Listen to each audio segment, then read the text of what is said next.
It's really unfortunate but this is the reality जो आपने कही है, और अच्छा भी नहीं लगता सुनकर कि हमारे देश के जो अर्थशास्त्री हैं वो इस तरीके से घुट घुट कर जी रहे हैं मौजूदा सरकार में। अब अंत में शैलेश जी आपके पास आऊंगी, बहुत एक छोटी टिप्पणी आपसे और अनिल जी से चाहूंगी। जी शैलेश जी। जी देखिए, ये जो मामला है ना, ये मैं इसलिए फिर से दोहराना चाहूंगा कि इसका भविष्य पर बहुत असर पड़ेगा। मैं आपको एक दूसरी तरह के उदाहरण से बताना चाहता हूं। एक समय था कि जब राष्ट्रपतियों मतलब केंद्र सरकारों की मर्जी होती थी, वो राज्यों की सरकारों को गिरा देते थे। राज्यपालों से एक रिकमेंडेशन लिया जाता था और गिरा दिया जाता था। सबसे जो बड़ा कांड इस समय एक समय में हुआ 1977 में, जब जनता पार्टी की सरकार आई तो उन्होंने सभी कांग्रेस शासित राज्यों की सरकारों को गिरा करके और फिर चुनाव करा दिया।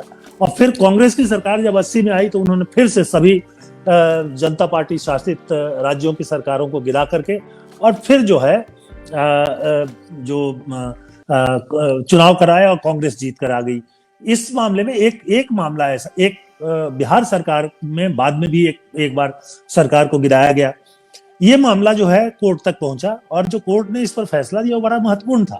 और वो जो जब फैसला ये था कि इस तरह से राज्यपालों को, सरकारों को गिराने का अधिकार नहीं है और ये जो गिराया गया था वो गलत है। उस फैसले को लागू नहीं होना था, क्योंकि उसके बाद बिहार में विधानसभा का अगला चुनाव हो चुका था, अगली सरकार बन चुकी थी। लेकिन तब भी कोर्ट ने ये फैसला सुनाया कि ये गलत था। और उसके बाद से आप देखिए कि आज राज्य सरकारों को गिराने की हिम्मत जो है किसी भी राज्यपाल या केंद्र सरकार को नहीं होती है, क्योंकि उनको मालूम है कि कोर्ट ने एक नजीर पेश कर दिया है। अब ये जो सब हो रहा है ना कि अपने ढंग से कर लें, और ये जो फैसला आया है इसके बाद सरकार ये सोच सकती है कि जैसे मर्जी होगी वैसे हम चलेंगे, जिसको चाहेंगे जब चाहेंगे बदल देंगे और बाद में उसको कानूनी जामा पहना करके, और वो कोर्ट तो मान ही लेगा।